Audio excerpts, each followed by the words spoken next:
Okay okay.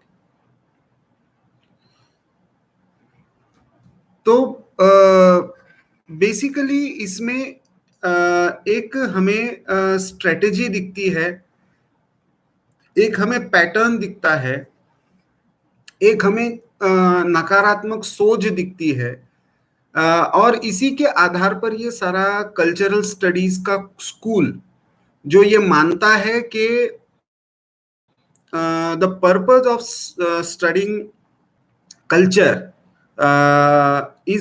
cultural studies is not basically to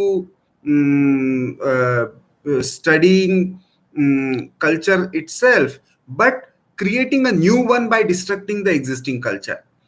तो वो distracting और क्रिएटिंग न्यू क्या है, वो न्यू क्या है वो तो कभी बताते नहीं है। जैसे इल्यूजन हमें बहुत सारे माओइस्ट या नक्सलाइट्स जो कभी भी इन्वॉल्व रहे उनके बीच में दिखता है, वो क्योंकि there is nothing creative, nothing new in that, but destructive का नैरेटिव है। तो polluting young minds with fake identities, ये बेसिक फंडामेंटल है through educational institution, through cultural instruments. तो ये अलग अलग इंस्ट्रूमेंट्स वो यूज करते हैं। हिस्ट्री इज नॉट बिलीव, ये हिस्ट्री बनाने के विश्वास रखते हैं।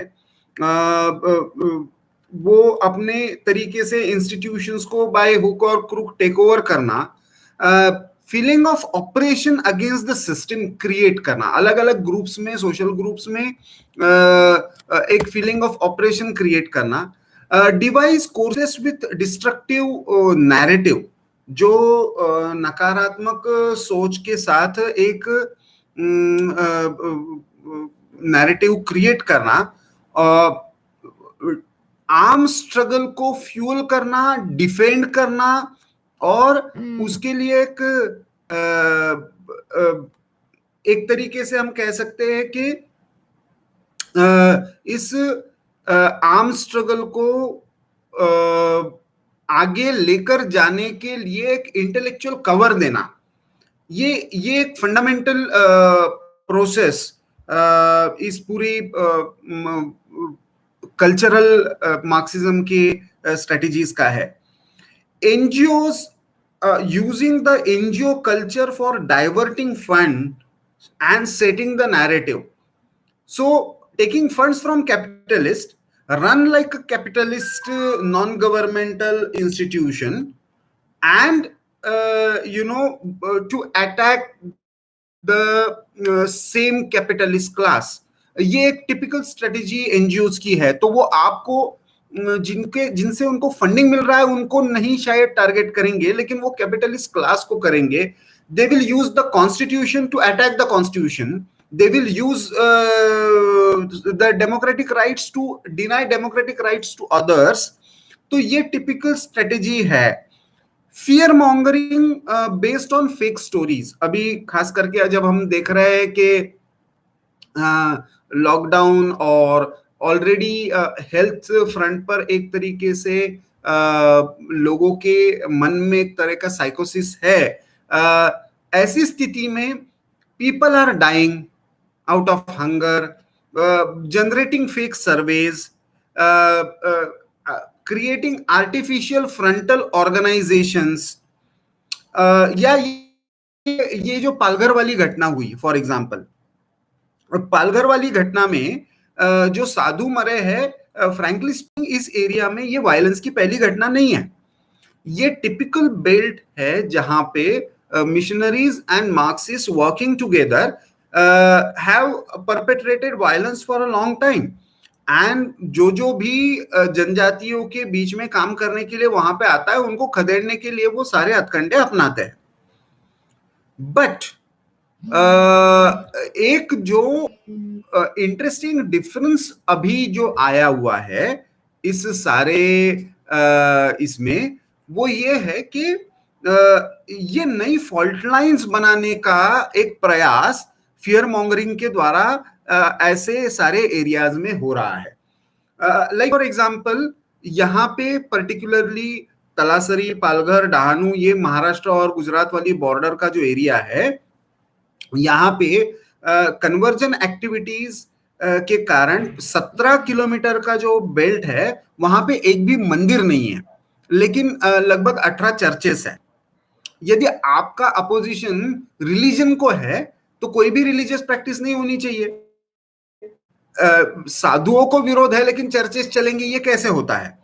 तो बेसिकली वहां पे कुछ एनजीओ और कुछ इस तरह का खड़ा किया है जहां से एलियनेशन का एक नैरेटिव इस पूरे व्यवस्था के खिलाफ खड़ा करना, डिफरेंट ग्रुप्स खड़े करना।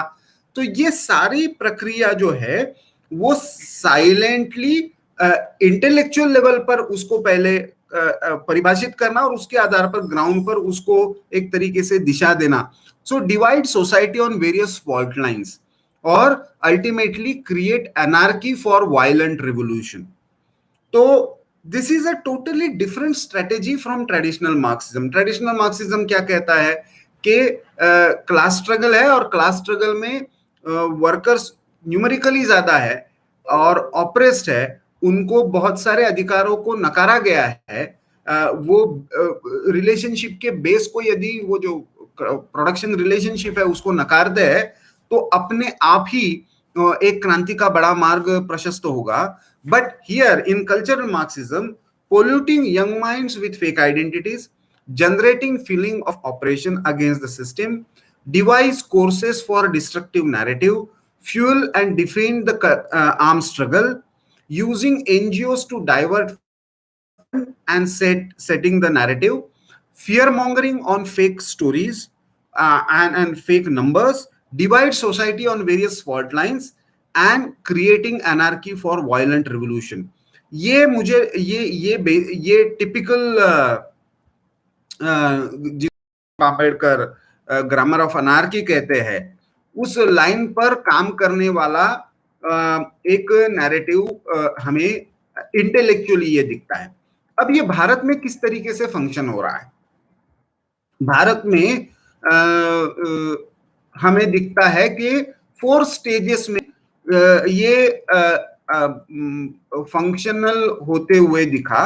अब वो ज्यादा प्रोमिनेंटली हमें लग रहा है, लेकिन इसके जो रूट्स है वो इसेंशियली जो 1940s का भारत में भी जो सीपीआई और सीपीएम का, उस समय mainly communist party of India एक ही थी, उनका जो पार्लियामेंट्री पॉलिटिक्स के साथ जो कंफ्यूजन था उसको लेकर 1946 टू 1969 के बीच में peasant revolution mainly based in Telangana, ये फर्स्ट फेज था।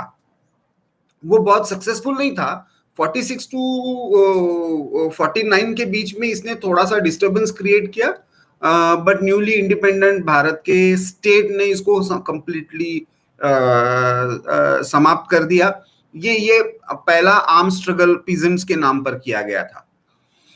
दूसरा जो था वो जिसको हम आज पॉपुलरली नक्सल मूवमेंट कहते हैं, जिसका ओरिजिन बंगाल में but stretch up to Chhattisgarh था, वो Naxalbari movement 1969 to 1986, again taking over the jungles, taking over the forest, state entire machinery को डिफंक करना, ये सारी उसकी स्ट्रेटेजी थी। और खुद का एक पैरेलल गवर्नमेंट का स्ट्रक्चर के आधार पर, टैक्सेशन हो, लूटिंग हो, उसके आधार पर ये चलाना। और जो डेवलपमेंट के फ्रूट्स है वो कंप्लीटली इन जनजातियों को, ट्राइबल्स को नकारना, और फिर देखिए आपके साथ डिस्क्रिमिनेशन हो रहा है, ये नैरेटिव भी खड़ा करना। तो ये ड्यूअल स्ट्रेटेजी थी। ये भी एक तरीके से कंप्लीटली विफल हुआ। 1986 के बाद इसको और एक नया हम कह सकते हैं कि शेप मिला, खास करके आंध्रा में एमसीसी के रूप में, माओइस्ट कम्युनिस्ट सेंटर के रूप में।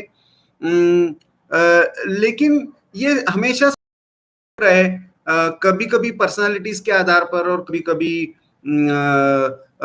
कोई कुछ इश्यूज के आधार पर मतभेद होते रहे, लेकिन जिनको हमने ब्रॉडली आज अर्बन नक्सल कहते हैं, हमें ये हमेशा ध्यान में रखना चाहिए। The Naxal leadership, Naxal ideology was always urban, they used Janajatis, tribals, illiterate for realizing their own goal, defined by the identities defined by them. The so-called intellectual urban leadership always played a critical role in shaping this entire tactics and strategies for cultural Marxism. Uh, 2004 इस संबंध में एक critical phase था, where ये सारे जो स्प्लिंटर्ड group थे वो एकत्रित आने लगे और उन्होंने communist party of India Maoist, CPI Maoist की स्थापना की।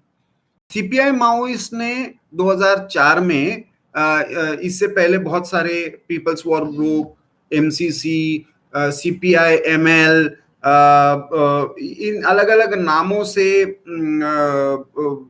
माओइस्ट कम्युनिस्ट सेंटर के अलग अलग उसमें भी ग्रुप्स, साउथ एशिया लेवल का एक कोऑर्डिनेशन कमेटी बनाने का प्रयास 2003 में हुआ था। ये सारे प्रयास होने के बाद 2004 में communist party of India Maoist बनी। पहली बार 5 क्रूशियल स्ट्रेटेजी डॉक्यूमेंट्स बने एंटी इंडिया वॉर के। इंडियन स्टेट को हमें यदि समाप्त करना है तो किस लाइन पर करना है, इसको लेकर पहली बार स्ट्रेटेजी और टैक्टिक्स डिफाइन हुए। Exploiting special social sections and their issues to enhance the people's war, ये पहली बार डिफाइन हुआ। exploiting special social sections, please underline this, and their issues to enhance the people's war. So beginning of creating anarchy through various tools, culture और corruption इसके लिए vehicles होंगे, social identities and social sections इनका utilisation या अलग तरीके से हम कह सकते हैं कि एक्सप्लॉयटेशन होगा। लेकिन जिस तरीके से माओ ने लॉन्ग मार्च के नाम पर अलग अलग तरीके से लोगों को मोबिलाइज करते हुए यूनिवर्सिटी सिस्टम में पहले स्टूडेंट्स को अपने टीचर्स के खिलाफ यूज किया और बहुत बड़े पैमाने पर उनको अपने ही टीचर्स की अपनी ही व्यवस्था के खिलाफ रास्ते पर उतरने पर के लिए एक तरह से शिक्षित किया। तो मुझे लगता है कि ये सारी जो चीजें थी उसका एक तरीके से बड़े मात्रा में एक्सपेरिमेंटेशन जो है वो भारत में 2004 ऑनवर्ड्स सिस्टमेटिकली शुरू हुआ। अब इसमें एल्गार परिषद है, प्रेरणा मंच है, कबीर कला मंच है, ये सारे जिनको फ्रंटल ऑर्गेनाइजेशंस कहा जाता है, या अभी जो पालघर वाली घटना हुई जिसमें आदिवासी एकता परिषद या कष्टकरी संगठना नाम से 2 अलग अलग फ्रंट्स का नाम आ रहा है, ये सारे जो है ये बेसिकली फ्रंटल ऑर्गेनाइजेशंस। तो आइकॉन्स खड़े करना, फ्रंटल ऑर्गेनाइजेशंस के थ्रू अलग अलग विषयों पर नैरेटिव्स बनाना, अलग अलग आइडेंटिटीज के लिए अलग अलग नैरेटिव ये करना, उसके लिए चाहे कला वाले माध्यम हो या पिक्चर्स जैसा माध्यम हो या नए नए कोर्सेस एकेडमिक फील्ड में आइडेंटिटी क्रिएशन के लिए तैयार करना हो, तो ये सारे टैक्टिक्स यूज हुए। अब जैसे हम कह सकते हैं कि Dalit as an identity, now for example Baba Saheb Ambedkar की पूरी राइटिंग में कहीं पे भी दलित शब्द नहीं है। डिप्रेस क्लासेस है, ऑप्रेस क्लासेस है, लेकिन वो दलित शब्द का प्रयोग नहीं करते। उस समय के कोई भी मार्क्सिस्ट जो है वो बाबा साहब अंबेडकर के साथ खड़े होते हुए नहीं दिखते। इनफैक्ट बाबा साहब अंबेडकर को सबसे बड़ा अपना एनिमी मानते हैं, एनिमी ऑफ क्लास स्ट्रगल मानते हैं। तो अचानक ऐसा क्या हो जाता है कि बाबा साहब अंबेडकर एक बड़े आइकॉन कम्युनिज्म के लिए, कम्युनिस्टों के लिए बन जाते हैं। तो 1969 के बाद ये एक इंस्ट्रूमेंट के रूप में ध्यान में आते हैं और 1986 में खास करके इसको लेकर बहुत ज्यादा प्रयास शुरू होते हैं। तो ये दलित ऑर्गेनाइजेशंस के नाम पर एक्सक्लूसिव दलित ऑर्गेनाइजेशंस भारत में अलग अलग जगह पे हो, लेकिन वो रिवोल्यूशनरी और मास ऑर्गेनाइजेशंस के नाम पर अलग भाषा बोलने लगे। ये अब हम जैसे भीम आर्मी के रूप में देख रहे हैं, या द्रविडियन मूवमेंट से कुछ ऑफशूट्स जो निकले हैं में हम देख सकते हैं। बाबा साहब आम्बेडकर, बिरसा मुंडा, इनके नाम पर जो अलग अलग फोरम्स फ्लोट हो रहे हैं, वो उनके नाम पर देख सकते हैं। तो और ये केवल दलितों के लिए नहीं है, ये महिलाओं के लिए, ये जनजातियों के लिए है। नॉर्थ और साउथ के नाम पर अलग अलग फोरम्स क्रिएट करना, ग्रेटर साउथ इंडिया के नाम पर एक नैरेटिव खड़ा करना, फार्मर्स के अलग अलग इश्यूज को एक पॉलिटिकल कलर देना, होमोसेक्सुअलिटी और एलजीबीटी क्यू नाम पर अलग आइडेंटिटीज क्रिएट करना, माइनॉरिटीज का डिस्कोर्स तो है ही। तो हेजेमनिक कल्चर को वीकन करने वाले लार्जर हिंदू आइडेंटिटी, भारत के कॉन्टेक्स्ट में यदि हम देखें तो उसको वीकन करने वाले सारे इंस्ट्रूमेंट्स को इफेक्टिवली यूज करना, ये इन्होंने अपने फोर्थ फेज में शुरू किया, और उसके परिणाम हम पिछले कुछ वर्षों में ज्यादा देख रहे हैं। फ्यूचर वाले इसमें मुझे लगता है, मेरा ये अपना मानना है कि इनका मेन टारगेट अभी आने वाले समय में फैमिली है। तो फैमिली इंस्टीट्यूशन को वैसे तो patriarchal institution, male dominating institution, एक नया नैरेटिव जो इन्होंने खड़ा किया है कि it is instrument of sexual exploitation, institution of rape, इस नाम पर वो धीरे धीरे उसको आगे बढ़ा रहे हैं। अभी आगे जाकर शायद लीगली भी इसको वो सस्टेन करने की कोशिश करेंगे। लेकिन इसके साथ साथ एक जो बड़ा प्रयास हो रहा है वो एक तरफ दलित मुस्लिम अलायंस और दूसरी तरफ सिख मुस्लिम और खालिस्तान पाकिस्तान नैरेटिव, इसके आधार पर एक वायलेंस का नया नैरेटिव खड़ा करने का प्रयास हो रहा है। तीसरा जो है वो चर्च, जिहादी एलिमेंट्स और इंटरनेशनल एनजीओ नेटवर्क, इनका एक टैक्टिकल अलायंस क्रिएट करने का प्रयास दिख रहा है। तो पॉलिटिकली अनफॉर्चुनेटली इसमें यह है कि जो ट्रेडिशनल कम्युनिस्ट पार्टीज है वो तो बहुत कम बार, लेकिन कांग्रेस या बाकी रीजनल पार्टीज इसमें बहुत बार इनडायरेक्ट बेनिफिशियरीज होने के कारण, एंटी बीजेपी पॉलिटिक्स में हो या वहां के लोकल कॉन्टेक्स्ट के संदर्भ में, एक विशिष्ट ग्रुप को खुश करने के लिए किसी आइडेंटिटीज का अपने फेवर में डेमोक्रेटिक स्ट्रक्चर के नाम पर, इलेक्टोरल पॉलिटिक्स के नाम पर अपना बेनिफिट लेने के लिए ये सारे प्रयोग करते हुए हमें ये लगता है कि इन आइडेंटिटीज को एक्सप्लॉइट करना, एक तो नई आइडेंटिटीज गढ़ना, क्रिएट करना और फिर उनको एक्सप्लॉइट करना, ये एक सिस्टमैटिक प्रयास धीरे धीरे बढ़ेगा। इसके लिए कुछ टेक्टिकल अलायंसेस भी होंगी, हो भी रही है, और इलेक्शन टू इलेक्शन इसका एजेंडा भी बदलता रहेगा। हमने चाहे भीमा कोरेगांव की केस हो, उसमें हमने देखा कि किस तरीके से अब ये लग रहा है, कुछ रिपोर्ट्स इसके संदर्भ में आ रहे हैं कि ये लॉकडाउन के समय भी manufacturing right kind of situation, चाहे जो मुंबई में बांद्रा में हुआ या यहाँ पे आनंद विहार में हुआ, एक रूमर मॉन्गरिंग का इंस्ट्रूमेंट इस खास करके डिजिटल वर्ल्ड में क्रिएट करना, और उसके द्वारा भय के माहौल या हिंसा का माहौल बढ़ाना और व्यवस्था पर किसी तरीके से ब्लॉट लगे। इसमें हम लोग जो एंटी करप्शन मूवमेंट में किसी भी तरीके से जिन्होंने क्लोजली देखा हो, उनको ये स्ट्रेटेजी समझ में आई होगी कि एंटी करप्शन मूवमेंट तो लड़नी है, लेकिन उसमें कहीं पे भारत माता नहीं आने देना है, उसमें कहीं पे भी लोग वंदे मातरम कहेंगे, ये इससे बचना है।